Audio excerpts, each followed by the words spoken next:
Are you a struggling content creator or filmmaker? Then you've come to the right place because today I'm going to show you all about one lighting setups and how even the littlest change can make everything look that much better for your videos or films. So for every one light setup that I'm going to show off today, I will have diagrams just kind of showcasing how it worked and where all the lights are positioned, so that way you kind of know what exactly to expect when you put a light in a certain spot and how it would look. Now, every lighting setup that I am going to be showing off today, I am going to be using these little Ulanzi like LED wand lights that I saw from a video on YC Imaging, and these have been really good to me.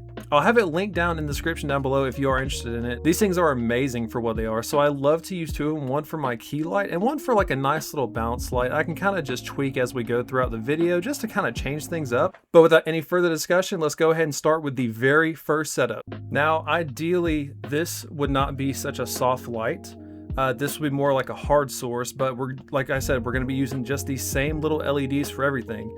You can get a better look with a better light, but for this instance, I just want to show you what you can do with what you have, because that's all what this video is about, making the most of what you already have in front of you. This is not something you would do in normal content creation unless you're doing something kind of like moody or maybe like a skit or something like that. But for like any kind of film instance, this is perfect, especially when you try to get that Rembrandt lighting with it. You get really good separation across the face where you have the light kind of pouring in on one side and a nice shadow on the other.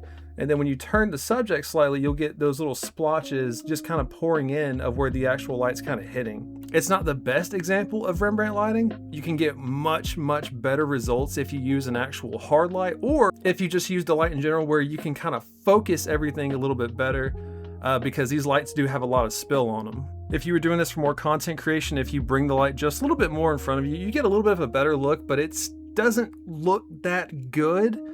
It's very harsh on the face and it's not very flattering. So I wouldn't recommend something like that for content creation, or even film for that instance. It just isn't going to work. It's not going to make your subject look cool or yourself look good. So now let's try something a little bit different. So for the next one, I've gone handheld because I don't have the little magic arm to mount it to my lighting stands. But for something more dramatic, we can go overhead.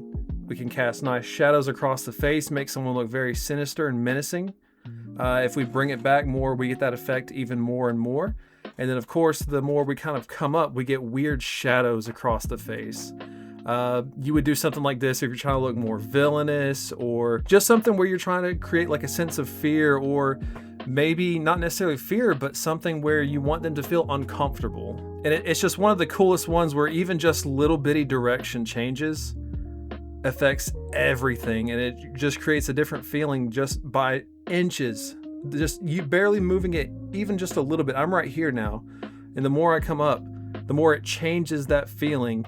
The sentences you say are gonna do a wonder for it, of course, but just creating that atmosphere whenever you have that lighting, you're setting yourself up for so much success. Something like this, which this is one of my favorite lighting kind of setups ever, just slightly behind the subject. You can have them kind of turn as well, just so you get a little bit more light on the face, because when I'm looking straight on, you can kind of only see the outline.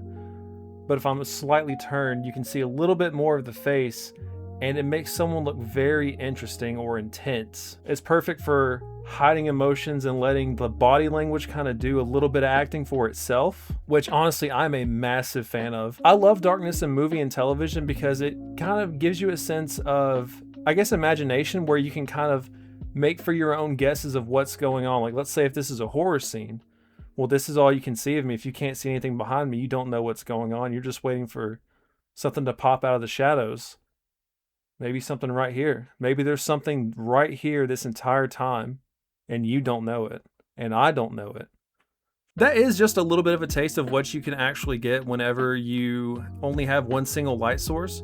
You don't even have to have an LED. You can use just like a lamp like what's back here, and you can still get some amazing results, especially if you're doing some very moody and dramatic stuff. It's gonna matter with the feeling of the scene, the color temperature of the lights you're using, because bright LEDs like what these are and tungsten give two completely different feelings whenever you're shooting with them. LEDs feel more corporate, more like content creator based, while tungsten still, even to this day, even though LEDs are taking over, LEDs are being designed to shoot with a better tungsten color because tungsten is better at providing certain moods. Everyone at this point knows the teal and orange look in Hollywood, and they still use it to this day in Hollywood. They just have it dialed back so much that it's not nearly as obvious. Well, I hope you've learned something from this video, because I certainly did. I've learned that I definitely need to reorder a magic arm because I cannot find mine. But yeah, that is going to do it for today's video. Feel free to subscribe if you want to come back and see more. I've got more videos on the channel if you want to check them out, and I've got way more planned. Thank you guys so much for watching, and I'll catch you in the next one. Peace.